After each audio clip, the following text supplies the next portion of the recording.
رمضان عرفان رمضان عرفان رمضان عرفان رمضان رحمت خدا کے بن کر ہے چھایا عرفان رمضان عرفان رمضان عرفان رمضان عرفان رمضان عرفان رمضان عرفان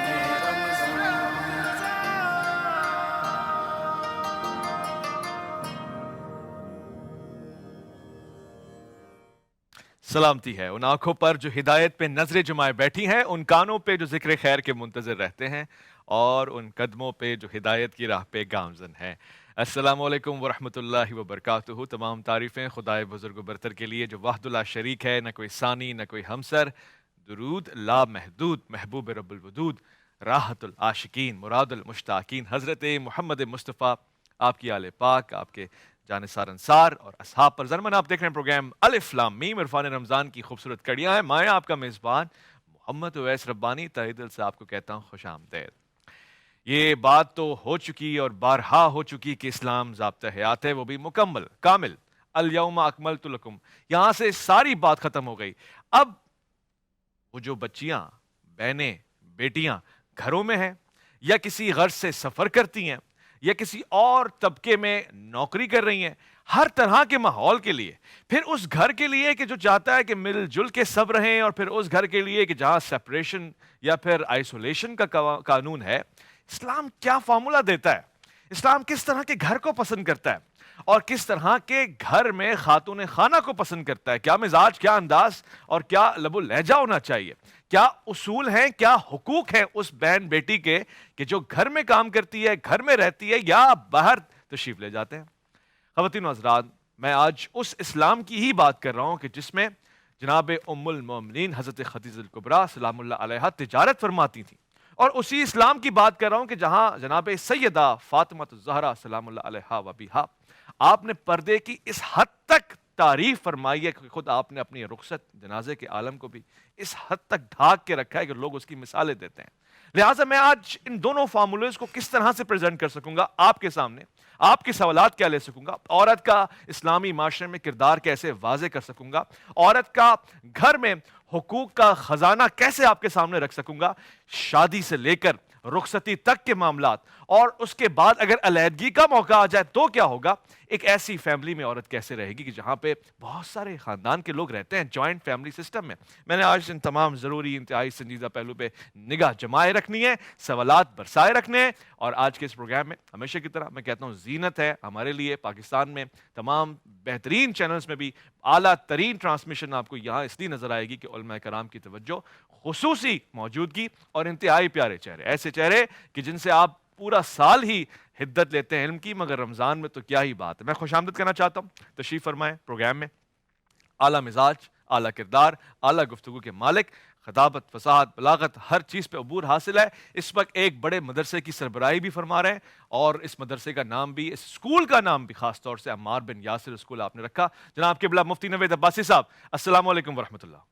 السلام ورحمۃ اللہ وبرکاتہ۔ خوش آمدید کہنا چاہتا ہوں، ہمارے مہمان تشریف فرمائے۔ میں ایک گہرا لگاؤ ان کے ساتھ محسوس کرتا ہوں، اور یہ جو موسم ہے نا رمضان نشریات کا، خاص طور سے اس نشریات کا جس میں اور آپ ہیں، اس کو بنائے رکھتے ہیں اپنی گفتگو سے، لطافت سے، انداز سے، محبت سے، اور وقت پڑھنے پر جہاں دلائل کی ضرورت ہو وہاں ایک خزانہ اپنے ساتھ لیے گھومتے ہیں۔ مفتی فضل سبحان صاحب، السلام علیکم ورحمۃ اللہ۔ وعلیکم السلام ورحمۃ اللہ وبرکاتہ۔ میں خوش آمدید کہنا چاہتا ہوں، تشریف فرمائے میری بائیں جانب، اور لگتا ہے یہ کرسی ان کو پیاری ہی ہے، زیادہ تر اس پہ بیٹھتے ہیں۔ خوبصورت مزاج، خوبصورت لہجہ، ادب کے دائرے میں گفتگو کرنا، شائستگی ان کا خاصہ ہے۔ ڈاکٹر قاری خلیل الرحمان صاحب، السلام علیکم ورحمۃ اللہ۔ وعلیکم السلام ورحمۃ اللہ وبرکاتہ۔ میرے بالکل دائیں جانب تشریف فرمائے، بہت ہی پیارے شمشیر ہیں، اور وہ ایک ایسا مزاج ہے کہ جس کو پاکستان کے ہر حصے میں بلکہ دنیا بھر میں پسند کیا جاتا ہے۔ جب بات ہو محافل کی تو محافل کے شہنشاہ ہیں، جہاں تشریف لے جاتے ہیں لوگ یاد کرتے ہیں، درخواست کرتے ہیں، پورا سال دین کی خدمات فرماتے ہیں، خطابت کے ذریعے، فصاحت کے ذریعے، اور جب یہ تحریر لکھتے ہیں تو وہ بھی کمال ہوتی ہے۔ آج میں خوشی محسوس کر رہا ہوں، تشریف فرمائے جناب مفتی حنیف قریشی صاحب، السلام علیکم ورحمۃ اللہ۔ وعلیکم السلام ورحمۃ اللہ۔ اور میرے بالکل دائیں جانب بہت ہی پیارا عمدہ معتدل مزاج رکھنے والے، دھیمی گفتگو کرنے والے، اور ہمیشہ جب آتے ہیں سب سے ملتے ہیں، سب کے ساتھ مصافحہ کرتے ہیں اور ہر کسی کو عزت دیتے ہیں، چاہے چھوٹا ہو بڑا ہو۔ یہ مزاج اسلامی لوگوں میں نہ ہو تو پھر کن میں ہو؟ بہت خوبصورت شخصیت کے مالک ہیں علامہ شبیر حسن میسمی۔ السلام علیکم ورحمۃ علیکم السلام ورحمۃ اللہ وبرکاتہ، جزاکم اللہ خیر الجزا۔ پاکستان کی معروف آواز جو اب ہر ٹی وی چینل کے اوپر، ہر سوشل میڈیا کلپ کے اوپر گاہے بگاہے آپ کو نظر آتی ہے، اور ایک ایسا نعت خواں ہے کہ جب وہ کلام پڑھتا ہے ہم گناہگاروں کو بھی ایک مثال دیتا ہے کہ دیکھو داڑھی بھی اچھی ہے، ٹوپی بھی سر پہ ہے، یہ خوبصورت لب و لہجہ بھی ہے، زینتیں بھی کمال کی ہیں۔ جناب زین سیدی صاحب السلام علیکم ورحمۃ اللہ۔ وعلیکم السلام۔ ماشاءاللہ سے میں گفتگو کا آغاز کروں، سب سے پہلے مفتی صاحب آپ کی طرف آتا ہوں۔ اسلام اور خواتین، ان کا حقوقی زاویہ، ان کا کردار فیملی میں، آؤٹ سائڈ دا فیملی، کیا پیغام دیتا ہے ان بہن بیٹیوں کے لیے اسلام؟ بسم اللہ والصلاۃ والسلام علی رسول اللہ۔ بنیادی طور پر ہمارا یہ دعویٰ ہے کہ جتنی آزادی اسلام نے عورت کو دی ہے، دنیا کے کسی مذہب میں اتنی آزادی نہیں ہے۔ جس وقت اسلام نے عورتوں کے حقوق کی پاسداری کی ہے اور ان کے حقوق کا تحفظ کیا ہے، اس وقت عورت کا معاملہ کیا تھا، یہ معاشرے میں اس کی کیا حیثیت تھی کہ بچی اگر پیدا ہوتی ہے تو اسے زندہ درگور کر دیا جاتا ہے، اور قرآن مجید سورہ نحل اس کو بیان کرتا ہے کہ وَإِذَا بُشِّرَ أَحَدُهُم بِالْأُنثىٰ ظَلَّ وَجْهُهُ مُسْوَدًّا وَهُوَ كَظِيمٌ، کہ یہ وہ عالم ہے کہ جب ان کے ہاں اگر بیٹی کی پیدائش ہوتی ہے اور بیٹی کے پیدائش ہونے پر اگر ان کو خوشخبری دے دی جائے تو رنج اور دکھ کے مارے ان کا چہرہ کالا ہو جاتا ہے اور وہ غم میں ڈوب جاتے ہیں۔ اور آگے فرمایا یتوارا من القوم من سوء ما بشر به ایمسکہ علی ہون ام یدسہ فی التراب علی ساء ما یحکمون، اور اس بشارت کی برائی، وہ جو ان کو خوشخبری دی جاتی ہے کہ اس کے سبب پھر وہ لوگوں سے چھپتا پھرتا ہے کہ یار کہیں لوگ مجھے دوبارہ بیٹی کی خوشخبری نہ دے دیں کہ تیرے گھر میں بیٹی پیدا ہوئی ہے۔ تو شرمندگی ہے، یعنی اس کو خوشی نہیں، نعمت نہیں، بلکہ وہ ایک شرم محسوس کرتا ہے۔ ہاں کہ بھائی اب کیا میں اس بیٹی کو ذلت کے ساتھ رکھوں گا یا اس کو میں مٹی میں جو ہے نا وہ دبا دوں گا؟ تو اللہ فرماتے ہیں یہ کیا ہی برا ہے جو وہ فیصلہ کرتے ہیں۔ تو ایک یہ وہ منظر ہے، یہ وہ معاملات ہیں کہ جب بیٹی کو باعث ذلت اور عار سمجھا جاتا ہے، اور پھر جب اسلام کا سورج طلوع ہوتا ہے اور نور اسلام لوگوں کے سینوں کو، لوگوں کے ذہنوں کو چمکاتا ہے، تو پھر وہی بیٹی ہے، اس کی ولادت پر اللہ کے رسول معاشرے کو یوں تربیت فرماتے ہیں کہ اس کی بیٹی کے گھر میں آنے کو رحمت قرار دیتے ہیں، اور پھر فرماتے ہیں کہ جس نے اپنی 2 بیٹیوں کی صحیح طریقے سے تربیت کی تو قیامت والے دن وہ میرے ساتھ ہوگا۔ اور پھر قرآن مجید قرآن رشید نے ہم غور کریں تو جتنی عزت عورت کو دی ہے، اس کو بہن کے رشتے کے ساتھ عزت دی، اس کو ماں کے رشتے کے ساتھ عزت دی، اور وہ کتنی عزت ہے کہ اسی ماں کے قدموں کے نیچے اس بیٹے کی جنت قرار دیا۔ یہ کیوں ہے کہ تاکہ وہ اپنی والدہ کی عزت کرے، اور پھر یہاں تک معاملہ آ گیا کہ نبی پاک صلی اللہ علیہ وسلم نے ارشاد فرمایا کہ ایک ایسا شخص کہ جس نے اپنی والدہ کے چہرے کی جو ہے نا وہ زیارت کی تو وہ اس طرح ہے کہ جیسے اس نے حج مبرور قبول کیا ہوا حج اس نے ادا کیا۔ تو یہ اس عورت کی ہی عزت ہے۔ اور پھر بہن، بیٹی اور بیوی، اور یہاں جو آج کل کہا جاتا ہے جی کہ عورت کی برابری کا نعرہ، مجھے نہیں سمجھ آتی کہ ہماری خواتین کون سی برابری کا تقاضا کر رہی ہیں، وگرنہ اگر مذہبی حوالے سے دیکھا جائے تو ہم نے تو کہیں بھی نہیں پڑھا ہے کہ اگر مرد نماز پڑھے گا تو اس کو پورا ملے گا ثواب، اور عورت نماز پڑھے گی تو اس کو آدھا ثواب ملے گا۔ اگر حج مرد کرے گا تو پورا ثواب، عورت کرے گی تو آدھا ثواب۔ ان تمام چیزوں میں ثواب کے حوالے سے تو مرد اور عورت برابر ہیں، اور اگر عورت کا خلوص مرد کے خلوص سے زیادہ بڑھ گیا تو اس کو تو زیادہ ثواب مل جائے گا۔ اور دوسرا اگر ہم دیکھتے ہیں کہ اگر بیٹے کا وراثت میں حصہ ہے، اور میں یہاں بھی سننے والوں کو یہ بتا دوں کہ یہ جو عورت کو حقوق ملے، مالی حقوق، یہ یورپ کے اندر 1880 میں یعنی فرانس میں اس کا آغاز ہوا کہ مرنے کے بعد جو ہے نا عورت کو اس کا وراثت میں حصہ ملے۔ اور ہمارے نبی پاک صلی اللہ علیہ وسلم نے کب سے یہ عورت کی وراثت میں حصہ رکھا ہے کہ اگر عورت بہن ہے، عورت بیٹی ہے، عورت ماں ہے، یا عورت بیوی ہے، یہ 4 رشتے ہیں. اسی طرح اس کے مقابلے میں مرد کے جتنے رشتوں سے اس کا حصہ رکھا ہے اتنا عورت کے لیے بھی اللہ تعالیٰ نے حصہ رکھا ہے. یعنی اگر ماں کے لیے باپ کے لیے حصہ ہے تو ماں کے لیے بھی ہے, بیٹے کے لیے تو بیٹی کے لیے بھی ہے, اور اگر شوہر کے لیے تو بیوی کے لیے بھی, اور اگر بھائی کے لیے تو بہن کے لیے بھی.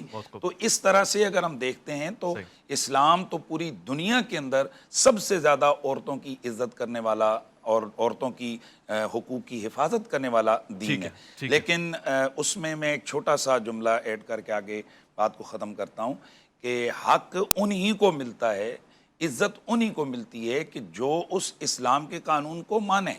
ایک آدمی پاکستان کے اندر آ کر کہے کہ میں پاکستان کو مانتا ہی نہیں, میں اس کے قوانین کو مانتا ہی نہیں, اور پھر اس کے بعد کہے کہ جی ریاست نے میری پروٹیکشن نہیں کی, تو بھائی جب تو ریاست کو مانتا ہی نہیں ہے تو ریاست تیری پروٹیکشن کیسے کرے؟ اسی طرح قرآن و سنت نے خواتین کے لیے کچھ حقوق رکھے ہیں کہ بھئی تم نے ان چیزوں کا لحاظ شریعت کے طور پر کرنا ہے, تم نے دین کے حوالے سے ان چیزوں سے پرہیز کرنی ہے, باقی تمہارے تمام کے تمام حقوق کی ہم محافظت اور ہم حفاظت کریں گے. اب جب عورت, اسلام نے کہا تو پردہ کر, یہ بے پردگی کرے گی, اسلام نے کہا فحاشی سے بچ, یہ فحاشی کے اندر مبتلا ہوگی اور اس کو اپنی آزادی قرار دے گی. اسلام نے کہا کہ تو اپنے بچوں کی یا اولاد کی قتل کی ذمہ داری قتل نہ کر, اور یہ اپنے اولاد کی قتل کی طرف جائے گی, تو پھر ظاہر ہے ایسی خواتین کے لیے پھر حقوق کے, ان کے حقوق کی پاسداری نہیں ہوگی. ڈاکٹر صاحب آپ کی طرف آتا ہوں. اسلام کا گھریلو تصور کیا ہے, یعنی اسلام کا خاندانی نظام کیا ہے نہیں ہے, اور کس طرح کا ہے, یہ بھی بیان فرما دیں. اسلام کا بہت ہی خوبصورت خاندانی عائلی نظام ہے الحمدللہ. خاص کر خواتین اگر دیکھیں تو جب تک بیٹی ہیں تو اللہ تعالیٰ نے اس کے نان و نفقے کی پوری معاشی ذمہ داری اس کے والد پر ڈال دی ہے. اگر اللہ نہ کرے والد کا سایہ اٹھ جائے تو پھر اللہ تعالیٰ نے وہ ذمہ داری اس کے بھائیوں پر ڈال دی ہے. پھر اگر اس کی شادی ہو جائے تو اللہ تعالیٰ نے وہ ذمہ داری اس کے شوہر پر ڈال دی. پھر اللہ نہ کرے شوہر کا سایہ بھی اٹھ جائے اور بچے بھی جوان ہوں تو اللہ تعالیٰ نے پھر وہ ذمہ داری اس کی اولاد پر ڈال دی ہے. تو کسی طرح بھی اللہ تعالیٰ نے عورت کو معاشی ذمہ دار قرار نہیں دیا, اس سے بالکل بے نیاز رکھا, اور مردوں پر یہ چیز ڈالی کہ تم ہی ذمہ دار ہو. اس بہن ہے تب بھی, بیٹی ہے تب بھی, ماں ہے تب بھی, بیوی ہے تب بھی, ہر لحاظ سے انہیں وہ رکھا ہے. پھر ہمارا جو معاشرتی نظام اسلام نے جو بنایا, اور خاص کر جسے ہم مشرقی نظام بھی کہتے ہیں, یہ اتنا خوبصورت ہے. اس میں رشتوں کی ایک محبت ہے, ایک چاشنی ہے, ایک پاسداری ہے, ایک لحاظ ہے. باہر جو لوگ یہاں سے بھی اگر باہر جا کے رہتے ہیں تو وہ پھر ساری زندگی پچھتاتے ہیں جب بچے ان کے جوان ہو جاتے ہیں اور ماں باپ بوڑھے ہو جاتے ہیں, اور وہ لوگ پھر اولڈ ہاؤسز کو فیسز دے کر وہ ماں باپ کو وہاں بھیج دیتے ہیں. ڈاکٹر صاحب آپ حیران ہوں گے کہ ایک خلیل احمد نینی تال والے جنگ اخبار میں کالم بھی لکھتے ہیں. انہوں نے ایک کالم لکھا تھا, بہت کئی سال پرانی بات ہے, اور مجھے اس لیے یاد ہے کہ میں نے اس کو اپنے مقالے میں بھی کوٹ کیا. اچھا. تو وہ کہتے ہیں کہ میں امریکہ گیا, جاتے رہتے ہیں لوگ, تو میرے وہاں کوئی دوست تھے جو پہلے سے رہتے تھے, تو وہ کوئی یہ جو مدر ڈے وغیرہ مناتے ہیں اس طرح کا کوئی دن تھا اتفاق سے.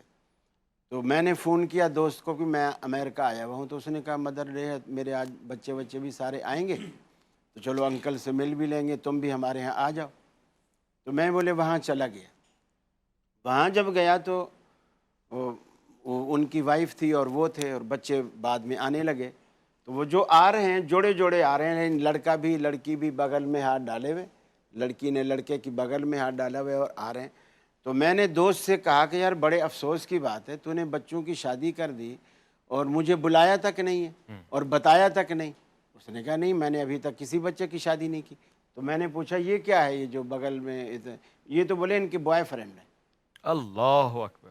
یہ ان کے بوائے فرینڈ. اب یہاں سے چھوڑ کر ہماری جو مشرقی تہذیب ہے نا, یہ اللہ کی بہت بڑی نعمت ہے. مغربی تہذیب والے روتے ہیں. اس کے بعد وہ لکھتے ہیں کہ آخر میں جب وہ جانے لگے نا, تو باپ نے ان سے کوئی بات کہی کہ بیٹا یہ ٹرے جو ہے یہ ٹیبل سے ہٹا کے وہاں کچن میں رکھ دو. تو آگے اس بچی نے پلٹ کے کہا ابا اب ہم بڑے ہو گئے ہیں, اب اپنے کام خود کرنا سیکھو, خود کرنا سیکھو. اسلام اگر اس طرح کی اولاد، یقین مانیے اسلام کہے کہ ذبح ہو جائے، ایسی اولاد جو ماں باپ کے آگے اس طرح زبان چلائے اور انہیں کہے کہ اب ہم بڑے ہو گئے ہیں، جبکہ اولاد بڑی ہوتی ہی بوڑھے ماں باپ کی خدمت کے لیے، صحیح، بالکل. اور یہ فکر صرف اسلام نے دی ہے، مغرب نے یہ فکر نہیں دی. اور ایک شخص لاہور سے امریکہ گیا، وہاں رہتا رہا کئی سال، بچے میٹرک تک پہنچ گئے. ایک دن اس نے بچے کو کسی غلطی پر ڈانٹا تو اس نے ان کا جو پولیس کا نمبر ہوتا ہے اس پہ فون کیا، جیسے ہمارا 15 ہے، فون کیا تو پولیس آ گئی، ابا کو گرفتار کر کے لے گئی.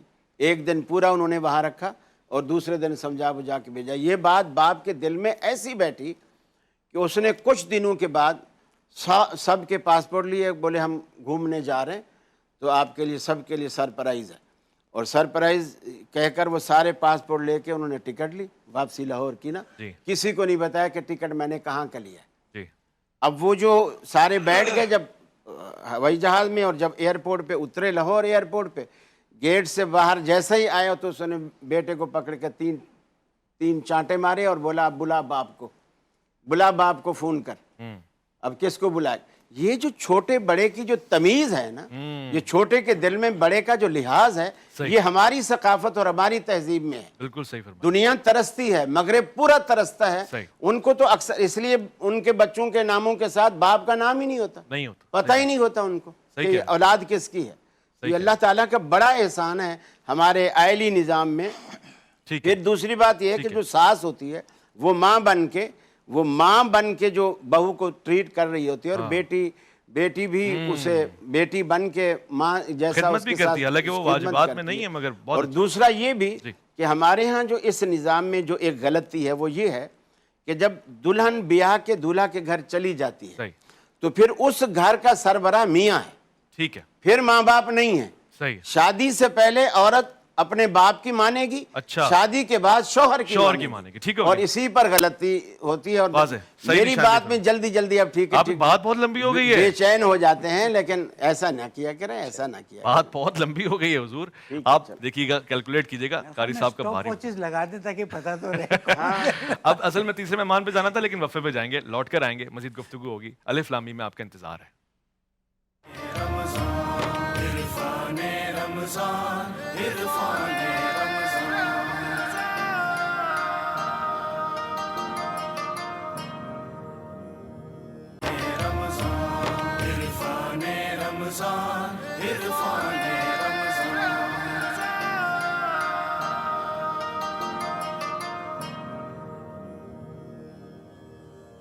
خوبصورت ہے میرا دین. مجھے فخر ہے کہ میں مسلمان ہوں، اور میرے والدین کا بڑا خاصہ ہے اس میں کہ انہوں نے اس تربیت بھی، جو اسلامی نظام کی تربیت ہے، جو اسلامی ماحول ہے، وہ بچپن سے دیا ہے. ہم جب چھوٹے سے ہوتے تھے تو ہمیں وہ مسجد لے کے جاتے تھے، جب ہمیں ادراک نہیں تھا انہوں نے ہمیں نماز کا تعارف کروایا، پھر ہمیں روزے رکھوائے اس عمر میں کہ جب ہمارا اپنا ذہن روزے کو نہیں سمجھ سکتا.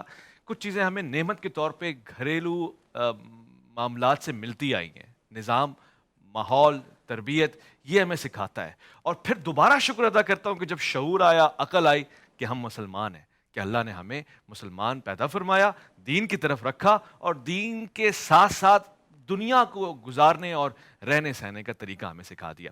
اب بات ہو رہی ہے ہماری بہنوں کی، خواتین کی. کچھ لوگ دیندار بن کے خواتین کے اوپر ظلم، یعنی اس طرح کا ماحول کریٹ کرتے ہیں کہ جس سے تاثر یہ جاتا ہے کہ اسلام میں خواتین کی اہمیت ہی نہیں ہے، ویلیو ہی نہیں ہے. یہ سلوک کس حد تک اسلامی ہو سکتا ہے؟ میں علامہ صاحب کی طرف آؤں گا اور یہ پوچھوں گا. علامہ صاحب، بڑا دو ٹوک سوال ہے. اچھا، آپ کی محبت سے میں ظاہر سرشار ہوں تو میں پوچھ بھی سکتا ہوں. ابھی حالیہ طور پہ پڑوسی ملک میں ایک تحریک بھی چلی، انہوں نے کہا مولویوں کا ماما اتار دیں گے، اور اسکول کالجز میں جو تصویریں لگی ہوئی ہیں مولوی گیری نہیں چلے گی. میں سمجھ رہا کس ملک کی بات کر رہا ہوں. تو یہ تاثر کیوں پیدا ہو رہا ہے؟ کیا اس میں مسلمانوں کی غلطی ہے؟ بسم اللہ الرحمن الرحیم. جب موضوع پہ گفتگو شروع ہوئی تو میں سوچ رہا تھا کہ یہ موضوع اسلام میں خواتین کا کردار اور اہمیت اور حقوق، یا مسلمانوں کی نظر میں اسلام کی خواتین، یہ دو الگ الگ بات، یا پاکستان یا ثقافت. بات کس کی ہو رہی ہے؟ ہم تو مکس کر کے چل رہے ہیں. جو گفتگو ہو رہی ہے وہ مکس ہو کے چل رہی ہے. اسلام میں خواتین کو کیا مقام دیا ہے آپ کے تصور سے باہر ہے. مسلمانوں نے بیڑا غرق کر دیا، ابتدا سے ہی بیڑا غرق کر دیا. آج خواتین کو مسجد میں کیوں نہیں آنے دیتے؟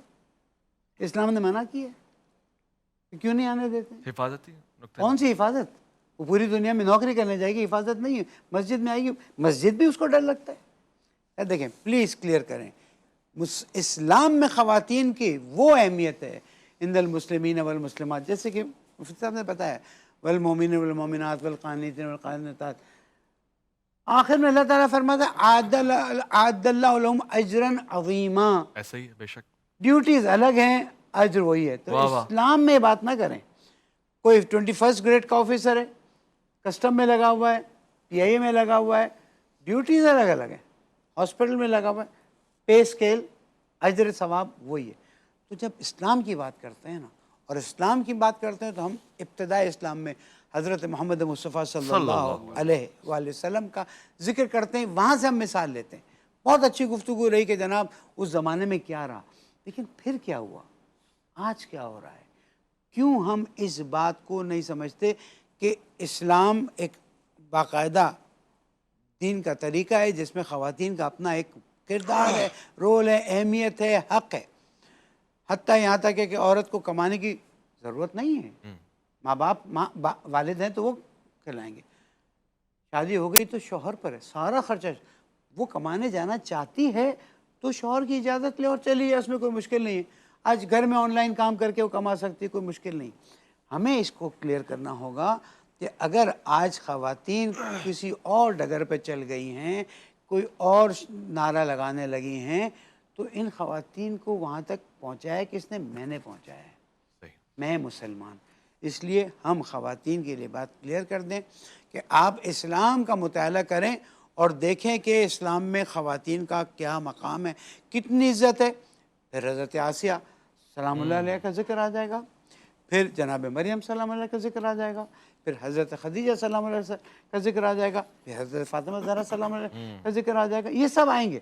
لیکن جب ہم مسلمانوں کی تاریخ میں آتے ہیں تو وہاں پر خواتین کے ساتھ جو ہوا ہے وہ تھا. مجھے چلے میں اور مثالوں کو نہیں دیتا. کربلا میں امام حسین علیہ السلام کو شہید کر دیا، ٹھیک ہے. اس کے بعد رسول کی نواسیاں ہیں. اللہ پردہ چادر کیسے چھینی گئی؟ یہ اسلام کا قصور ہے یا مسلمانوں کا قصور ہے جو اپنے آپ کو کلمہ، اب تو ہم ان کو تو کلمہ کو بھی اب نہیں کہیں گے جب امام حسین کو شہید کر دیا. تو اس چیز کو ہر جگہ کلیئر کریں، گفتگو میں لائیں کہ جناب اسلام نے خواتین کو بہت احترام دیا ہے، مسلمانوں نے گڑبڑ کی ہے، اور اس کی وجہ سے آج ہم بھگت رہے ہیں اور ویسٹ ہمارا مذاق اڑا رہا ہے. ویسٹ پھر یہ نہیں دیکھتا کہ مسلمان کر رہا ہے کہ کہتا اسلام میں ایسا ہے. پھر ہمیں مفتی حنیف قریشی صاحب کو صفائی دینی پڑتی ہے اگر اس میں وراثت کا حق بھائی اسلام کے قانون ہے. ہمیں کوئی صفائی دینے کی ضرورت نہیں. ہم کوئی بیک فٹ پہ نہیں جائیں گے، مگر یہ کہ مسلمان اسلام پر عمل کرنا شروع کر دے. میری بات بری لگی ہو تو میں معذرت خواہوں. ایک نصیحت ہے، گھر کیسا چاہتا ہے اسلام؟ گھر چاہتا ہے فاطمہ زہرا سلام اللہ علیہ اور حضرت علی علیہ السلام جیسی محبت والا گھر. واہ واہ بھائی، کیا آپ نے تو گفتگو تمام کر دی. بس یہ محبت والا گھر ہو، باقی سب اچھی. خوبصورت. اب یہاں پہ تو دل کر رہا ہے ایک جملہ اور اضافی بھی بول دیں آپ. اب ہمارے پاس ٹائم بچا ہے وہاں پہ، مگر ایک مختصر سے وقفے کی طرف جائیں گے. مفتی فضل سبحان صاحب کی طرف آئیں گے. یہ ضرور رائے لیں گے کہ اسلام نے تو نظام دیا ہے، ہم نے کیوں گڑبڑ کی ہے تو کیوں کی ہے، اس پہ بات کریں گے. مختصر سے وقفہ لوٹ کر آئیں گے. الف لام میم میں آپ کا انتظار ہے. عرفان رمضان عرفان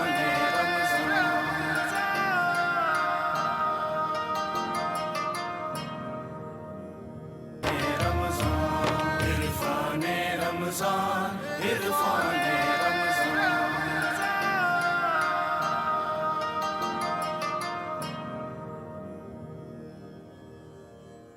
پروگرام میں بہت ہی مختصر انداز میں بہت ہی جامع گفتگو فرمائی علامہ شبیر حسن مسمی صاحب نے. آپ نے اشارہ دیا دو جانب.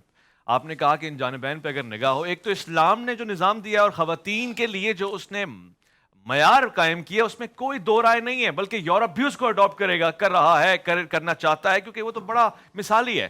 مگر دوسری طرف اسلام کو قبول کرنے والوں نے، اپنانے والوں نے، پریکٹیکل کرنے والوں نے کچھ مشکلات کھڑی کی. اب وہ مشکلات کیوں ہیں، کیسے ہیں؟ میں مفتی فضل سبحان صاحب کی طرف آتا ہوں. پہلا تو انہوں نے مقدمہ یہ بھی رکھا نا کہ خواتین کو آپ نماز کی اجازت دیتے، وہ جمعے میں آتی، وہ باجماعت نماز پڑھتی، ایک ماحول سازی ہوتی ہے. ایسا کیوں نہیں ہوتا؟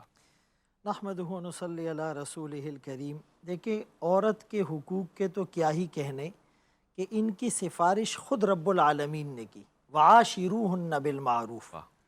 اور رسول اللہ صلی اللہ علیہ وآلہ وسلم نے فرمایا خیرکم خیرکم لآلہ، کہ تم میں سب سے بہتر جو اپنے گھر والوں کے لیے بہتر، اور پھر فرمایا میں بھی اپنے گھر والوں کے لیے بہتر۔ جب بات گھرانوں کی آتی ہے تو ہر گھرانے کی اپنی نسبت اور سعادتیں ہوتی ہیں۔ حضرت فاطمہ رضی اللہ عنہ سیدۃ نساء الجنہ، حضرت علی رضی اللہ عنہ کا گھرانہ، اور پھر خود رسول اللہ صلی اللہ علیہ وآلہ وسلم کا گھرانہ، جس میں حضرت خدیجۃ الکبریٰ رضی اللہ عنہ، ازواج مطہرات اور حضرت عائشہ رضی اللہ عنہ، یعنی وہ گھرانہ کہ دنیا سے آپ پردہ فرما رہے ہیں تو وہ حجرہ کس کا ہے، وہ گود کس کی ہے، وہ چبائی ہوئی مسواک کس کی ہے، اور وہ فضائل اور محاسن اور مناقب کس کے ہے، اور روضۃ من ریاض الجنہ کا لقب کس کو ملا، اور جس میں آقا آخر تک پردہ فرما اور آرام فرما رہے ہیں۔ تو اللہ ان ساری نسبتوں کو سلامت رکھے۔ عمل کی اپنی اساس کیا ہے، بجز ندامت کے پاس کیا ہے، رہے سلامت تمہاری نسبت، میرا تو بس یہی آسرا ہے۔ دوسری بات دیکھیں، قرآن کریم نے عورت کو حقوق دیے، مہر اس کا حق ہے، فرمایا آتوہن اجورہن فریضہ، اور وآتوا النساء صدقاتہن نحلہ، نکاح اس کا حق ہے، فلا تعذلوہن، ان کو روکو نہیں اور وہ اپنی مرضی سے نکاح کرے۔ اور پھر اس کے بعد میراث ان کا حق ہے، میراث میں آدھا حصہ ان کو دیا گیا، اور پھر عورتوں کو دین سکھانے کے لیے مسجد میں آنے کی اجازت دی گئی، بلکہ رسول اللہ صلی اللہ علیہ وسلم نے فرمایا اللہ کی ان بندیوں کو نہ روکو، لیکن وہ ایک تعلیم کا اور تربیت کا زمانہ تھا۔ پھر حضرت عمر رضی اللہ عنہ نے صحابہ اکرام کے اجماع سے، امت کے اتفاق سے جہاں بہت ساری چیزیں کی، فرمایا کہ عورتوں کو اب مسجد میں نہیں آنا چاہیے، اور حدیث پاک میں آتا ہے علیکم بسنتی وسنت الخلفاء الراشدین المہدیین، کہ تم پر لازم ہے میری سنت کو فالو کرنا اور خلفائے راشدین کی سنت کو بھی فالو کرنا۔ اور حضرت عائشہ رضی اللہ عنہ کا واضح فرمان حدیث کی کتابوں میں موجود ہے کہ اگر آقا اس زمانے کے فتن کو دیکھ لیتے تو وہ بھی عورتوں کو منع فرما دیتے۔ حضرت عائشہ رضی اللہ عنہ زوجہ مطہرہ بھی ہے، امت کی ماں بھی ہے، عفت اور پاکدامنی پر قرآن سورہ نور میں گواہ بھی ہے، اور 5 بڑے مفتیوں میں اور 7 بڑی حدیث روایت کرنے والوں میں ان کا نام بھی ہے، 500 کے قریب صحابہ ان کے شاگرد بھی ہے۔ پورے دین کو اگر 2 حصوں میں تقسیم کریں تو گھر کے باہر کا دین صحابہ سے ہم تک پہنچا، اور اندر کا دین ازواج مطہرات امہات المومنین اور اہل بیت کی خواتین کے ذریعے سے ہم تک پہنچا ہے۔ تو اس موقع پر ایک کتاب ہے الوفا فی اخبار النساء، 8000 محدثات کا ذکر کیا ہے جو عورتیں حدیث کی حافظات تھی، اور امام شافعی رحمۃ اللہ علیہ کی والدہ، وہ جو گواہی کے موقع پہ قاضی کو کہا ایک ایک کو الگ نہیں بلاؤ، ان تزل احداہما فتذکر الاخری، اور دوسرے موقع پر امام مالک کی بیٹی جو حدیث کی تصحیح کرتی تھی۔ تو اسی لیے اسلام پر یہ اعتراض کرنا کہ دیکھیں مثال کے طور پہ عورت کو میراث میں آدھا حصہ ملتا ہے، قاری صاحب نے بڑی اچھی وضاحت کی کہ عورت کو آدھا حصہ بھی نہ ملتا، عین انصاف تھا، وہ بیٹی ہیں تو پرورش باپ، شادی ہو گئی تو اس کی کفالت شوہر، اور اگر شوہر مر گیا تو باپ یا اس کے علاوہ بھائی اس کی کفالت کرتا ہے۔ اور یہ جو کہا جاتا ہے 2 عورتوں کی گواہی 1 مرد کے برابر ہے، تو گواہی کتنا مشکل کام ہے، پاکستان کے ماحول میں کتنا مشکل کام ہے۔ تو یہ مشکل بوجھ اللہ نے عورت پہ کم رکھا کہ 2 عورتیں مل کر اس کو اٹھائے، چونکہ فزیکلی اس کی ساخت کمزور تھی۔ اب مسئلہ یہ کہ یہ جو کہا جاتا ہے کہ جی عورت مرد کے ساتھ شانہ بشانہ چلے، مجھے یہ بتایا جائے کہ جو تقسیم ذمہ داریوں کی ہیں، بچہ پیدا ہونا، اس کو دودھ پلانا، اس کی کفالت، یہ ذمہ داریاں مرد اٹھا سکتا ہے؟ تو عورت سے اس کا اصلی بوجھ لیے بغیر اس پہ بوجھ ڈالنا کہ تم نے نوکری بھی کرنی ہے، مزدوری بھی کرنی ہے۔ گورباچوف نے اس زمانے میں کہا تھا کہ دوسری جنگ عظیم کے بعد مردوں کا قحط پڑ گیا تو عورتوں سے اپنی کفالت اور ذمہ داریوں کو پورا کیا گیا تھا۔ یورپ میں قانون بنا کہ عورت کو طلاق دو گے تو آدھی جائیداد عورت کو ملے گی، تو ان لوگوں نے طلاق دینے دینا بند نہیں کی، شادیاں دینا کرنی بند کرنا کر بند دی کر تھی۔ اٹلی کے سپریم کورٹ نے کہا کہ ایک عورت دن میں جس مرد کے ساتھ تعلقات قائم کرے صرف رات مرد کے ساتھ گزارے۔ اسلام کا یہ حسن ہے۔ اب اسلام یہ نہیں کہتا ہے کہ بھائی عورت کے حقوق کا مطلب میرا جسم میری مرضی، نہیں، ہم کہتے ہیں جسم میرا مرضی اللہ کی، مال میرا مرضی اللہ کی، طاقت میری مرضی اللہ کی۔ تو اگر وہ اپنے جائز حقوق کے لیے میدان عمل میں آئے، قرآن اور حدیث اور علماء نے ہمیشہ ان کی تائید کی، اور اللہ اس تائید کو جو ہے انشاءاللہ عملی جامہ انشاءاللہ عملی جامہ پہنائیں گے۔ بہت خوبصورت۔ میں مفتی نوید عباسی صاحب کی طرف جانا ہے، مگر ایک حصہ سوال کا مختصراً آپ سے ٹچ کرتا ہوا پھر ان کے پاس جاؤں گا۔ وہ جہاں کم عمری میں شادیاں ہو جاتی ہیں، پاکستان میں یہ مسئلہ بھی ہے، میں نے آپ سے وضاحت مختصر لینی ہے۔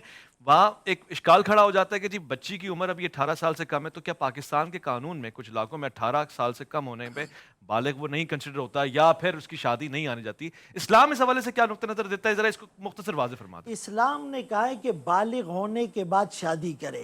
بالغ ہونے کا مدار موسم اور ہر علاقے کے اوپر ہوتا ہے، لیکن اسلام یہ فورس اور انسیس نہیں کرتا کہ 14-15 سال ہو گئی فوراً شادی کراؤ، نہیں، کفو تلاش کرے، اس کی تعلیم کا، تربیت کا، گھرداری کا، خانگی امور کا، آئلی قوانین کا اس کو پتہ چل جائے، مناسب جوڑ کا رشتہ ملے۔ حدیث میں آئے 3 چیزوں میں تاخیر نہ کرو، نماز جب وقت ہو جائے، جنازہ جب تیار ہو جائے، اور لڑکی جب بالغ ہو جائے۔ آج پورے معاشرے میں جو زنا کے کیسز آ رہے ہیں اس کی وجہ کیا ہے کہ اپنے پاؤں پر کھڑے ہونے کے چکر میں وہ 100 گناہ کر کے آ جاتے ہیں۔ بہت خوب مفتی صاحب، آپ کی طرف اسی سوال کو لے کر آتا ہوں۔ دیکھیں ایک عام مسلمان ہے پاکستان میں، اشکال میں ہے، مشکل میں ہے کہ اب یہ بچی ہے میری 14-15 سال کی، بالغ ہے، مگر قانون یہ کہتا ہے کہ 18 سال سے کم کروں گا تو اس پہ مجرمانہ ایکٹ آ جائے گا۔ اب اس میں آپ کو رائے حل بتا سکتے ہیں؟ نحمد ونصلی علی رسول الکریم، اما بعد، بسم اللہ الرحمن الرحیم۔ دیکھیے قرآن مجید فرقان حمید نے ہمیں ضابطہ بتا دیا ہے کہ کس طریقے سے عورت کی تربیت کرنی ہے۔ خود نبی اکرم صلی اللہ علیہ وسلم سے یہ فرمایا گیا، یا ایھا النبی اذا جاءک المؤمنات، جب آپ کے پاس مومن عورتیں آئیں، یبایعنک علی الا یشرکن باللہ شیئا ولا یسرقن ولا یزنین ولا یقتلن اولادہن ولا یأتین ببہتان یفترینہ بین ایدیہن وارجلہن ولا یعصینک فی معروف فبایعہن واستغفر لہن اللہ ان اللہ غفور الرحیم۔ اس میں عورتوں سے بیعت کی جب بات ہو رہی ہے کہ کون آئے، کافر عورتیں نہیں، وہ مسلمان عورتیں تھیں، جب وہ آپ کے پاس آئیں تو آپ ان سے اس بات پر بیعت لیں کہ وہ زنا نہیں کریں گی، وہ چوری نہیں کریں گی، وہ اپنے ہاتھ اور پاؤں سے کوئی برائی کا کام نہیں کریں گی، اپنے ہاتھوں سے اپنی اولاد کو قتل نہیں کریں گی۔ مطلب کیا کہ ان تمام چیزوں پر وہ آپ کو عہد دیں کہ وہ ایسا نہیں کریں گی، نیکی کا حکم دیں گی، برائی سے رکیں گی، خود بھی نہیں کریں گی، اپنی اولاد کو بھی نہیں کرنے دیں گی، تو تب ان کو آپ بیعت کریں۔ تو آج معاشرے میں جو ہماری ذمہ داری ہے وہ یہ ہے کہ صرف یہ نہیں ہے کہ عورت جو بچی بالغ ہو جائے تو آپ اس کا نکاح کر دیں۔ یہ تو اسلام نے کہا نا کہ بلوغت کے بعد نکاح کر سکتے ہیں، لیکن پہلے اس کی تربیت کا مرحلہ ہے کہ اس کی تربیت ماں کرے گی، باپ کرے گا۔ تو ماں اچھی ہوگی تو تربیت کرے گی۔ اگر ماں یہ نعرے لگاتی پائی جائے گی کہ جناب میرا جسم میری مرضی، اور بچی کو پال رہی ہوگی میڈ گھر میں، تو مجھے بتائیے کہ وہ بچی، اس کی تربیت کیسے مکمل ہوگی؟ تو تربیت کے نظام کو پہلے قائم کرنا ہے، وہ بچہ ہو یا بچی۔ یہ حکم صرف بچی کے لیے نہیں ہے، یہ بھی ہمارا سوال ادھورا ہوتا ہے کہ جی لڑکی بالغ ہو جائے تو اس کا نکاح کر دیں، لڑکا بالغ ہو جائے تو بھی اس کا نکاح کیا جائے۔ یہ نکاح کا معاملہ کیا ہے؟ یہ بھی ہمیں برائی سے بچانے کے لیے ہے۔ قرآن مجید فرقان حمید نے کہا وَلَا تَقْرَبُوا الزِّنَا إِنَّهُ كَانَ فَاحِشًا، کہ اس کے قریب نہ جاؤ، برائی کے قریب، یہ بڑا برا عمل ہے۔ لیکن ہمارے معاشرے میں، مجھے یہ جملہ کہتے ہوئے آپ کہیں گے کہ کیوں کہا، لیکن مجھے کہنا پڑے گا کہ ہمارے معاشرے میں ہم نے نکاح کو مشکل سے مشکل تر بنا دیا ہے اور زنا کو بالکل آسان بنا دیا ہے۔ یہ ہم مغرب کی نقالی میں اس قدر آگے بڑھ چکے ہیں کہ جناب ہمارے ہاں عزتیں پامال ہو رہی ہیں۔ اور آپ ذرا دیکھیے، معاشرے پر نگاہ ڈالیے، جس معاشرے، جس سوسائٹی میں ہم رہ رہے ہیں، کیا یہ اسلامی سوسائٹی ہے یا صرف اسلام کا ٹچ ہے؟ معذرت کے ساتھ ہم چاہتے ہیں کہ اسلام کا ٹچ مل جائے۔ اسلام تو یہ چاہتا ہے کہ ادخلوا فی السلم کافہ، مکمل طور پر دین میں داخل ہو جاؤ۔ ٹچ نہیں دینا آپ نے کہ بچی جو ہے نا وہ خاندان کے کچھ افراد آئے تو سر پہ دوپٹہ لے لے، بازار میں جا رہی ہے تو دوپٹہ ہی نہ لے۔ یہ اسلام کا مزاج نہیں ہے۔ اسلام جو مزاج سکھاتا ہے وہ کیا ہے؟ نبی رحمت صلی اللہ علیہ وآلہ وسلم یہ فرما رہے ہیں پہلے بھی ہم نے یہ بیان کیا ہے کہ اپنے بچوں کی تربیت کرو، اور پھر چوری کا معاملہ آتا ہے تو اس پر نبی اکرم صلی اللہ علیہ وسلم سے جب سفارش ہوتی ہے تو آپ فرماتے ہیں میرے گھر کی محترم خاتون بھی یہ کام کرتی تو میں یہ سزا نافذ کرتا۔ یعنی اسلام میں یہ نہیں ہے کہ امیر کے لیے قانون الگ ہوگا، غریب کے لیے الگ ہوگا۔ اور مجھے یہ جملہ کہنے دیجئے، اس ملک میں عورتوں کی جو ناموس ہے اس کو مردوں نے پامال نہیں کیا، مردوں کے حقوق بھی پامال ہو رہے ہیں۔ یہ سرمایہ دارانہ نظام جو ہے نا، اس نے عورت کو اشتہار بنا دیا ہے۔ اور میں آپ کے ٹی وی پر بیٹھ کے کہہ رہا ہوں کہ اس میڈیا نے اور ان تمام لوگوں نے عورت کی تعظیم و توقیر کو ختم کر دیا ہے۔ صابن کے اشتہار سے لے کر وہ جو بلیڈ آتا ہے اس کے اشتہار تک، اور اس سے لے کر جناب آپ کے یہ جو صفائی ستھرائی کے لیے صرف بنائے جاتے ہیں، برتن جوتا مرد کا ہے، عورت کا اس میں کیا کام ہے؟ اس کے بغیر آپ کا اشتہار نہیں چلتا۔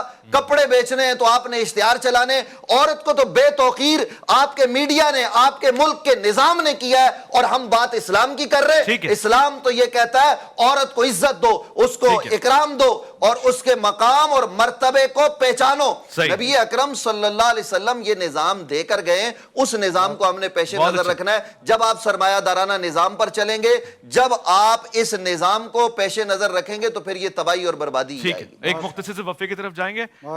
جو ہمارا درد ہے عباسی صاحب نے اپنے الفاظ میں بیان فرما دیا، انہوں نے کہا میں میڈیا میں بیٹھ کے کر رہا ہوں، بیٹھے تو وہ صوفے پہ، لیکن بات بڑی سچی کر رہے ہیں اور واضح کر رہے ہیں۔ لوٹ کر آئیں گے، عرفان رمضان میں آپ کا انتظار ہے۔ عرفان رمضان، عرفان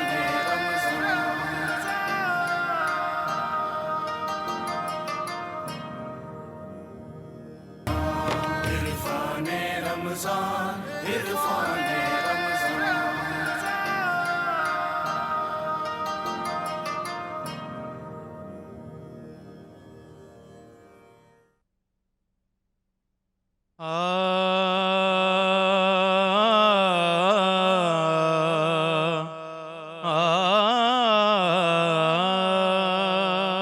پڑھنا کچھ اور تھا، لیکن آج موضوع کی نسبت سے خواتین کا ہے تو سیدہ پاک کی بارگاہ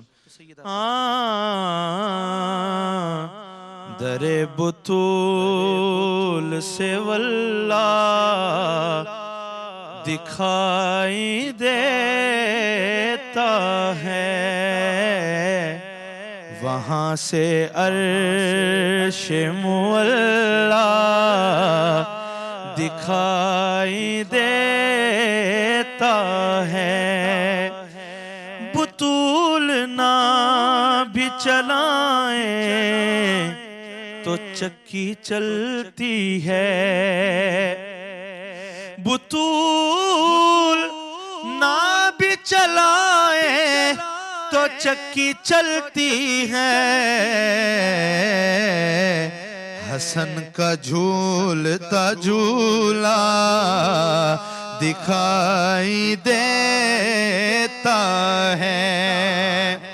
شعر سنیے گا کہ میں نام زہرا پہ نظریں جھکائے رکھتا ہوں، میں نام زہرا پہ نظریں جھکائے رکھتا ہوں،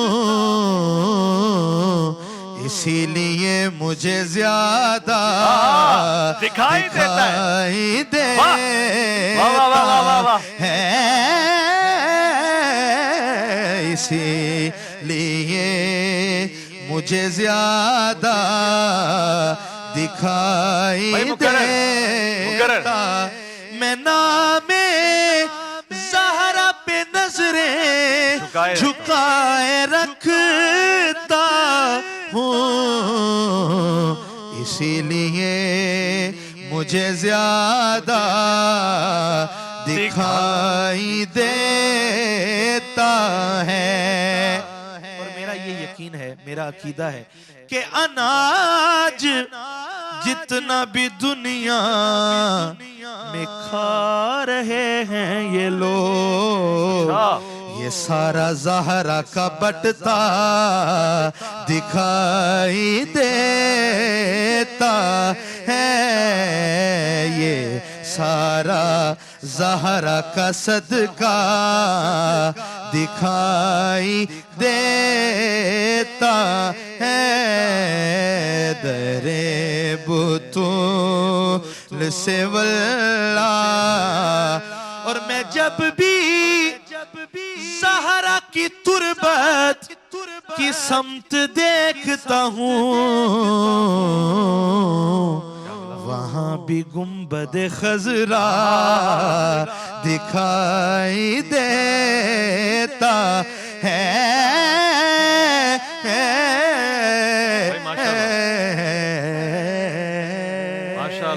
ماشاءاللہ واہ واہ واہ بہت خوب حسین. میں مفتی صاحب آپ کی طرف آؤں. علامہ صاحب نے گفتگو کے دوران ایک رخ ہمیں دکھائی.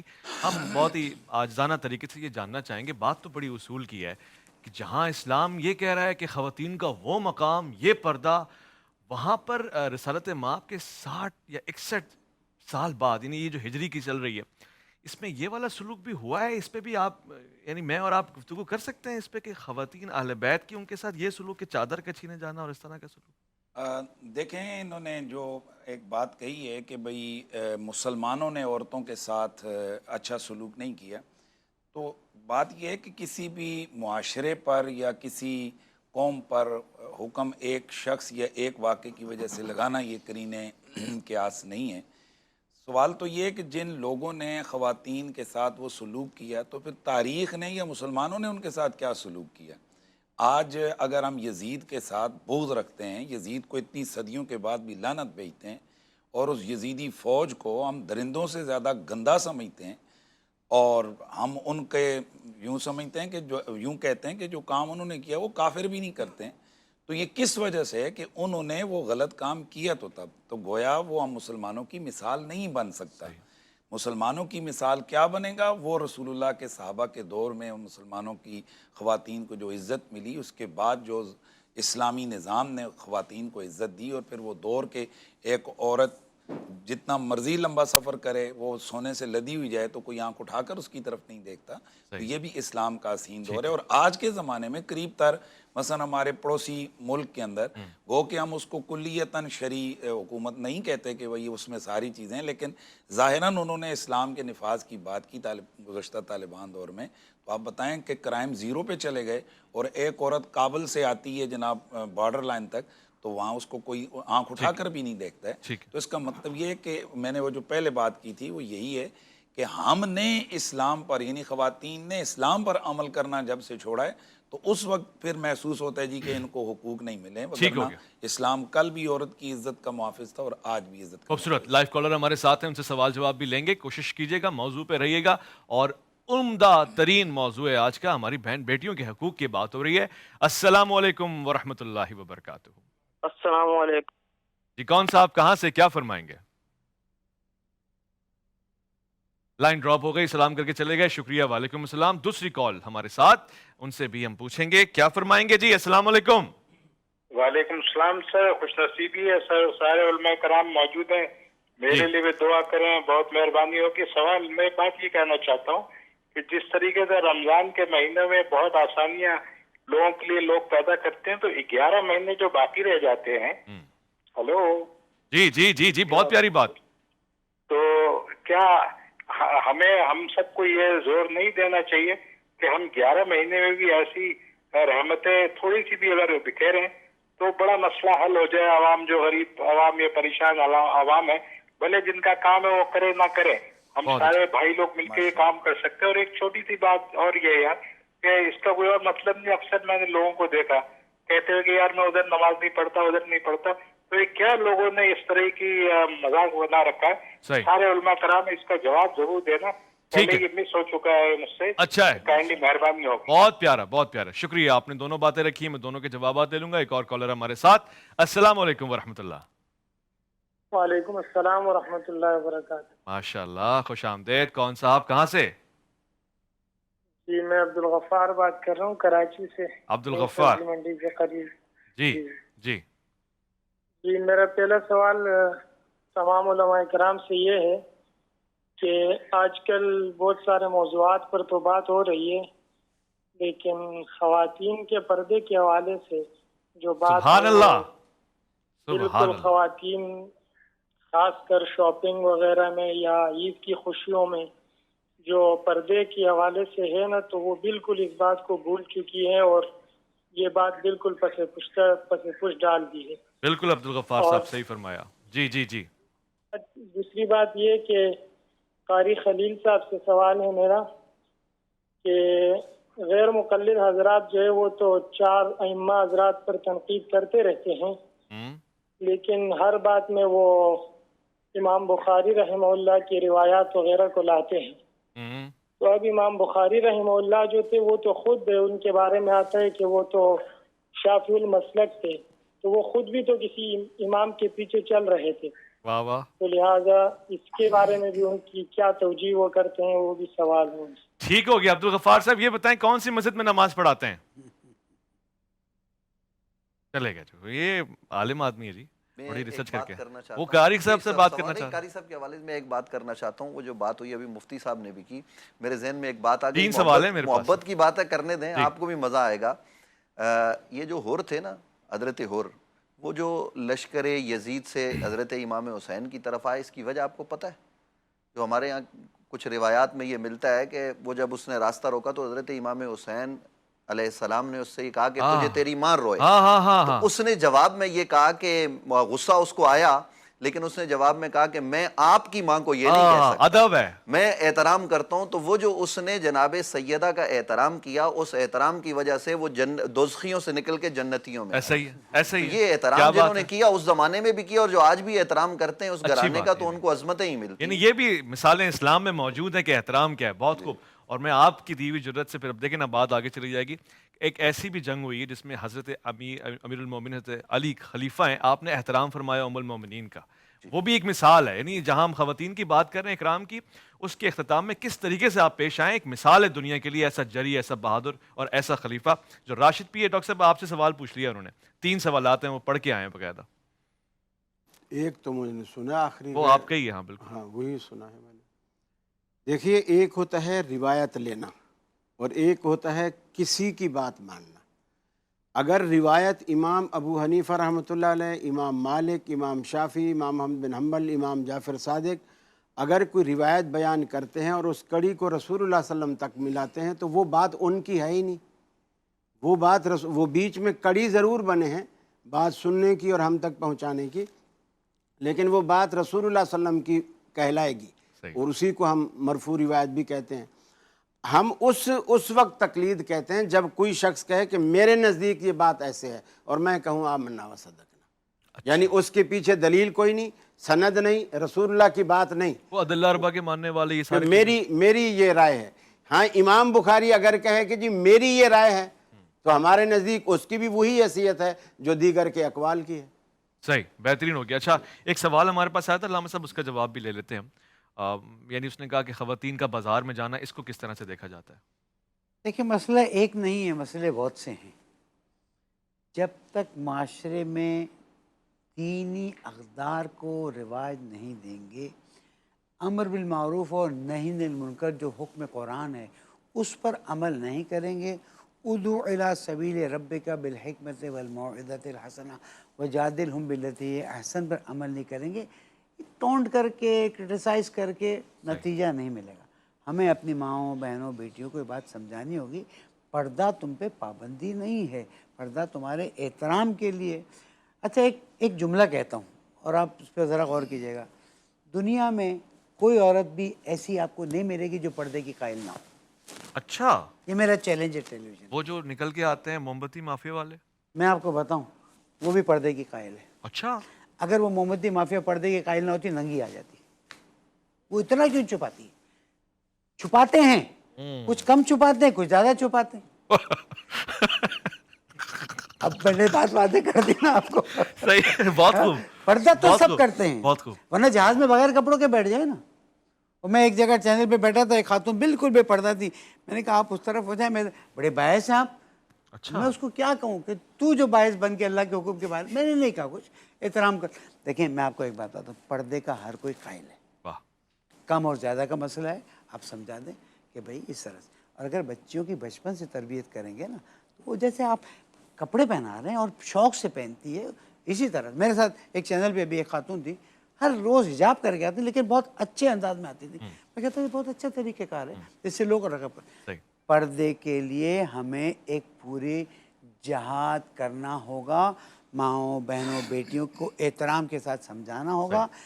یہ جتنے بل بورڈ پہ ہماری ماؤں بہنوں بیٹیوں کی تصویریں بغیر پردے کے لگائی گئی ہیں ان کو اتارنا ہوگا. اور ایک واقعہ ہو چکا ہے اس کو میں بیان کر چلوں کہ جب عالم آن لائن شروع ہوا تھا تو وہ اسی طرح اشتہار ہمیں دکھاتے تھے. تو ناچتے ہوئے ایک کپڑے کی وہ تھی اس کی وہ آئی تو میں نے ڈاکٹر صاحب سے کہا, میں نے کہا ڈاکٹر صاحب آپ بول دیجیے گا, آپ کو تو بولنا آتا ہے. میں نے کہہ دیا, میں نے کہا کہ ماہ رمضان اور پھر اس طرح سے ناچتے ہوئے دکھاتے ہیں. گزر گئی بات تو انہوں نے ہٹا دیا. ایک مرتبہ اس کمپنی کے مالک نے مجھے اپنے گھر افطار کے بعد بلایا. اچھا. بیٹھے بات کرتے کرتے تو وہ بات بڑی خطرناک ہے لیکن کرتے کرتے بیٹا ان کا بولا کہ آپ کا کیا خیال ہے ہم وہ شٹر کاک برقع پہنا کے ایڈورٹائز دیا کریں اپنی کمپنی کی. میں نے کہا نہیں, اپنی بیٹیوں کو نچوائیں نا, میری بیٹیوں کو کیوں نچواتے ہیں. بات تو آپ نے کی. اب بات سمجھ گئے. یہ دنیا والے دوسروں کے نچوا لیتے ہیں, ٹھیک ہے, بے پردہ کرا لیتے ہیں, اپنی کو. سوالات لیتے ہیں, ہمارے پاس ویڈیو پہ سوالات آئے ہوئے ہیں واٹس ایپ کے اوپر, ظاہر ہے وہ بھی آپ بھیجتے ہیں, بڑی تعداد میں بھیجتے ہیں, ان میں سے کچھ آپ کے سامنے رکھ پاتے ہیں کم وقت میں. کیا سوال ہیں, آئیں سنتے ہیں. قرآن کی نصیحت سے ثابت ہے کہ پاک عورتیں پاک مردوں کے لیے اور پاک مرد پاک عورتوں کے لیے.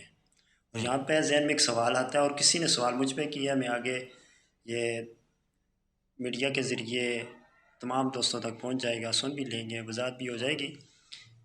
یہاں پہ نوح علیہ السلام کی بیوی کے والے سے, کیونکہ وہ اسلام قبول نہیں کیا تھا انہوں نے اور وہ کشتی نوح میں شامل نہیں ہوئی تھی, اور دوسری طرف سے فرعون کی بیوی وہ مومنہ تھیں اور فرعون جو ہے وہ غیر مسلم تھا. اس حوالے سے تھوڑی سی وضاحت فرما دیں. جزاک اللہ خیر. جزاک اللہ. مفتی فضل سبحان صاحب کی طرف آئیں گے مگر ایک وقفہ لے کر آئیں گے. سوال امپورٹنٹ ہے, اچھا ہے, عمدہ سوال ہے, متنازع بھی نہیں ہے. آئیں, الف لام میم میں آپ کا انتظار ہے. عرفان رمضان عرفان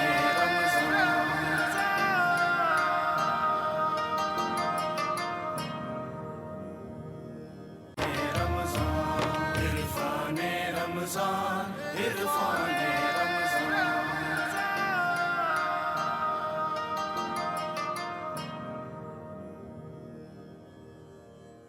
خوش آمدید جی. پروگرام میں آپ کو میں ویلکم کہتا ہوں. الف لام میم کی نشست سجی ہوئی ہے الحمدللہ رب العالمین. آپ کی کالز بھی آ رہی ہیں اور ساتھ ساتھ میں یہ بھی کہوں کہ آپ کی کالز دلچسپ ہوتی ہیں. اتنا مطالعہ آپ کر کے آتے ہیں تو بیان ہی رکھ لیا کریں, ہم آپ کا سوال کیوں کرتے ہیں, خود بات کیا کریں جی, بہت اچھا ہوتا ہے. مگر اس سے پہلے ایک کال پوچھی گئی ظاہر اس میں آمین بالجہر کے حوالے سے.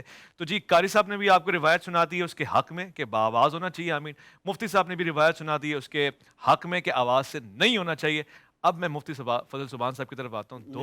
تھوڑا سا ایک استفسار تھا, جی سمجھنا چاہتا استفسار کہ حضرت وائل ابن حجر والی جو انہوں نے روایت بھی پڑھی تو اس میں آخر میں الفاظ جو انہوں نے بیان فرمائے کہ حضرت وائل ابن حجر کہتے ہیں کہ رسول اللہ صلی اللہ علیہ وسلم نے قال آمین اور اکفا بہا صوتا, کہ آمین کہی اور آواز کو. جب آمین کی آواز انہوں نے نکالی نہیں تو وائل بن حجر کو کیسے پتہ چلا؟ ٹھیک ہے, مفتی فضل سبحان صاحب آپ کی طرف مختصر انداز میں اس کو کیسے بڑھا سکتے ہیں آگے. بسم اللہ الرحمن الرحیم. دیکھیے قرآن کریم کی جو آیت ہے ادعوا ربکم تضرعا وخفیہ, تو اس سے علماء نے ثابت کی ہے کہ یہ ایک دعا ہے اور دعا کا جو مطلق حکم ہے وہ خفیہ اور آہستگی کے ساتھ ہے. خود امام بخاری رحمۃ اللہ علیہ نے حضرت عطا رحمۃ اللہ علیہ کے حوالے سے لکھا ہے الآمین دعاء, کہ آمین ایک دعا ہے, اور یہ بخاری جو جہر امام کرتا ہے نا بالتامین میں اس کے ضمن میں لکھا ہے. اچھا, مجموع البحار میں یہ ہے کہ اس کا مطلب ہے استجب لی, کہ میری دعا قبول کرے. ابو ہریرہ رضی اللہ عنہ کی جو روایت ہے کہ امام جب غیر المغضوب علیہم ولا الضالین کہیں فقولوا آمین, تم آمین کہو. اچھا, امام کی آمین کا یہاں ذکر نہیں ہے. اسی کے ضمن میں آگے لکھا ہے, امام نسائی رحمۃ اللہ علیہ کی روایت تائید کرتی ہے وَإِنَّ الْإِمَامَ يَقُولُ آمین, کہ امام آمین کہتا تھا لیکن وہ آہستہ کہتا تھا, تمہیں پتہ نہیں چلے گا تو تم ولا الضالین کے بعد آمین کہو. اسی طرح حضرت علقمہ کی جو روایت ہے فرمایا فقال آمین وخفض بہا صوتا, کہ اچھا فاتحہ دعا ہے کہ اپنی آواز کو تھوڑا سا آہستہ کرے, بیچ میں بولنے کی عادت پرانی ہے, نہیں جائے گی. اچھا, دوسری بات, حضرت عمر رضی اللہ عنہ اور حضرت علی رضی اللہ عنہ دونوں آمین آہستہ کہتے تھے. امام طحاوی نے شرح معانی الآثار میں ان دونوں حضرات کا قول نقل کیا ہے, اور حضرت علی اور حضرت عبداللہ ابن مسعود رضی اللہ عنہ بھی آہستہ کہتے تھے. یہ معجم کبیر میں ہے اور یہ صفحہ نمبر اور حدیث نمبر بھی موجود ہے. تو اسی لیے ہم کہتے ہیں کہ یہ دعاؤں کے اعتبار سے اگر اس کو دیکھا جائے, اور کبھی تعلیم فاتحہ دعا ہے کہ نہیں, آپ نے کہہ دیا فاتحہ دعا ہے, قرآن کی ہر آیت کو بطور دعا آپ سمجھ سکتے ہیں وہ بہت دعا میں کالر کی طرف پڑھتا ہوں بلند آواز سے پڑھیے کہ اب میں کالر کی طرف آتا ہوں. السلام علیکم ورحمۃ اللہ. آپ کو سکھانے کے لیے زور سے حضور الحمدللہ پروردگار کا بڑا فضل ہے. جی میرا سوال یہ ہے کہ ہم مسلمان ہیں, ہمارا عقیدہ ہے کہ اللہ ہمیشہ سے اور ہمیشہ رہے گا. تو میرا سوال یہ ہے کہ تخلیق کائنات سے پہلے کار خدا کیا تھا؟ اس کو ریپیٹ کیجئے گا. کس سے پہلے تخلیق کائنات سے پہلے جی کار خدا کیا تھا؟ کار خدا کیا تھا. واہ بہت ہم آگے گئے. شکریہ جی, بہت شکریہ. علامہ صاحب وہ آپ کا سوال اور ان کا سوال دونوں آپ کے. میرا سوال تو وہاں پر ہے نا کہ مجھے یہ بتا دیں کہ ایک طرف آتا ہے کہ رسول اکرم صلی اللہ علیہ وآلہ وسلم کی آمین خواتین سن رہی تھی اور مسجد میں تھی. ایک طرف آتا ہے کہ حضرت عمر نے اجماع کر کے منع فرما دیا کہ خواتین مسجد میں نہ آئیں. تو حکم کس کا لیا جائے گا؟ آج کس کے حکم پر عمل؟ آپ کی کیا رائے ہے اس پہ؟ مثلا مسلمان یہ کہے کہ آپ کی کیا رائے؟ حضور اکرم صلی اللہ علیہ وآلہ وسلم کا حکم اپنی جگہ پر نافذ رہے گا. الیوم اکملت لکم دینکم پہ 2 دن پہلے بات ہو چکی ہے. بس آپ اس پہ عمل پیرا ہو جائیں گے, ختم. ہم تو ہیں. اچھا وہ آمین والا ہم سے بھی پوچھ لیں. آمین والا بھی آپ سے پوچھ. ہمارے ہاں آمین نہیں کہا جاتا. اچھا. ہمارے ہاں الحمدللہ رب العالمین کہا جاتا ہے, اور اتنا بلند نہ کہا جائے کہ امام کے کان تک پہنچے. اور اس کی بھی صحیح سند سے روایات ہمارے بھائی واہ, اختلاف بھائی واہ, خوبصورت ہو گیا. اچھا اب میں آتا ہوں مصعب آپ کی طرف, لیکن سوال بڑا اہم تھا. تخلیق کائنات سے پہلے کار خدا کیا تھا؟ نوید عباسی صاحب اس پہ آپ ذرا زحمت فرمائیں. تخلیق کائنات سے سوال ہی غلط, یہ سوال نہیں. اب وہ بتا دیں غلط ہے تو غلط ہے.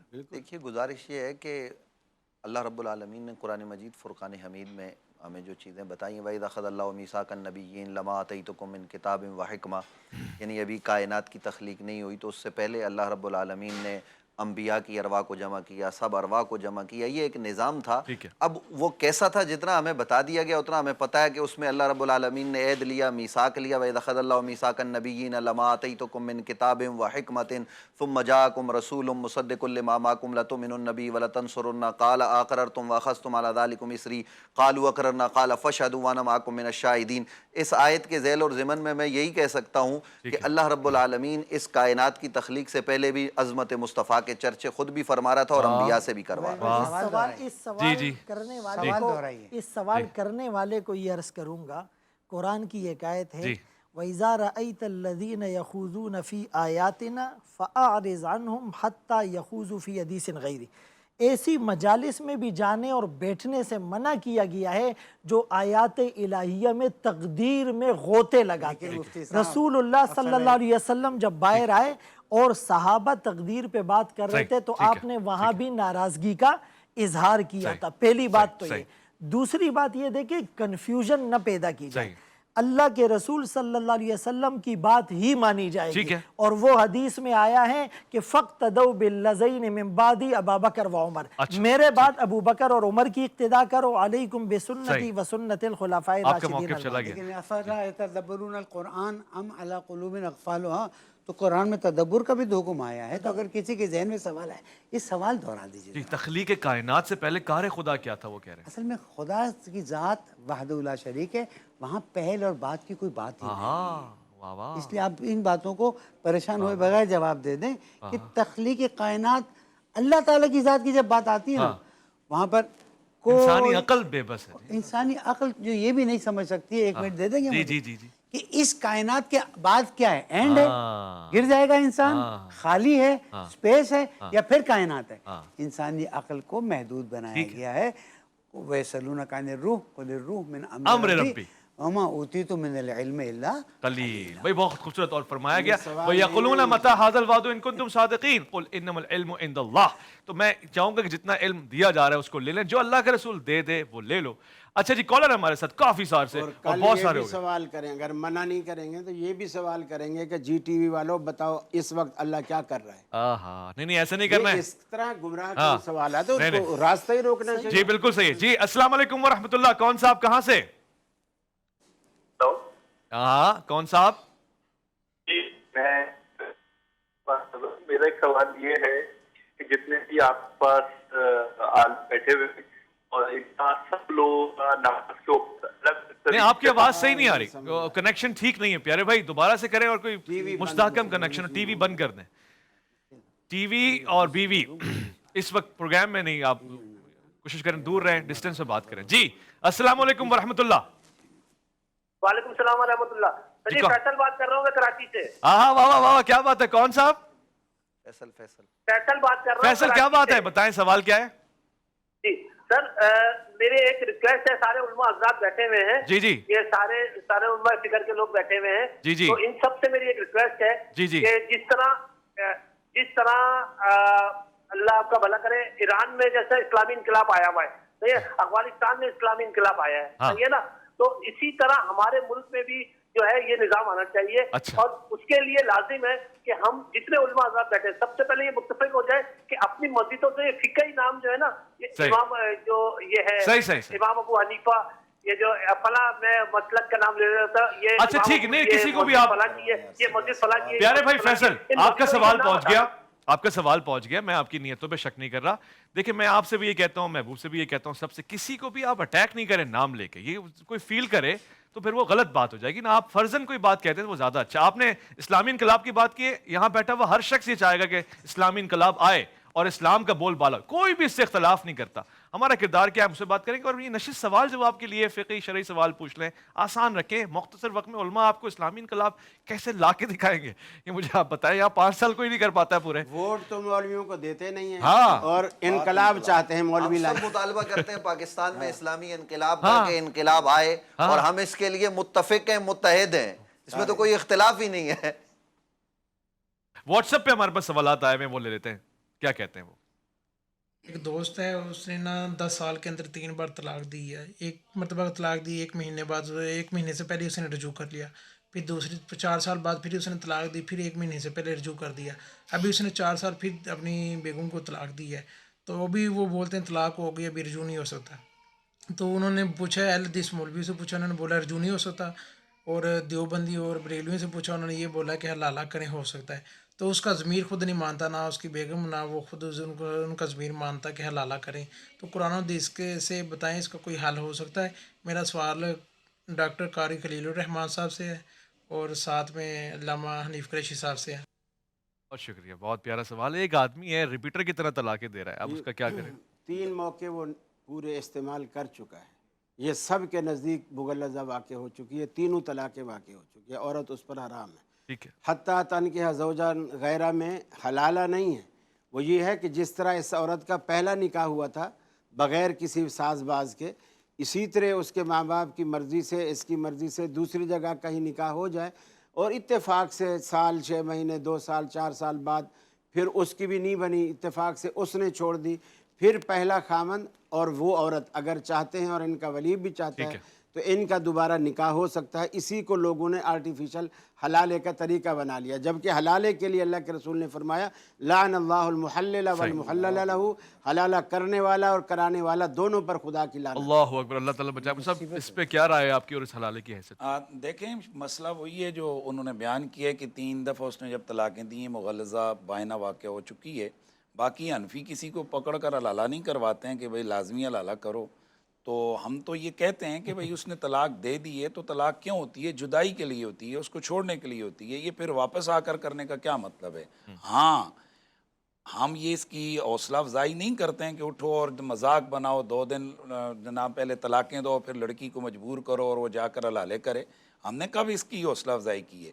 ہم ایک ممکنہ صورت بیان کرتے ہیں. اگر کسی نے ایسا کر لیا, جیسے مٹی آپ نہیں کھائیں گے روزے کے دوران, لیکن اگر کھا لی ہے تو پھر مسئلہ تو ہم بتائیں گے روزہ ٹوٹ گیا. یا آپ اگر کوئی ایسی چیز جو عام طور پر نہیں کھائی جاتی وہ کھا لیے تو روزہ ٹوٹ گیا.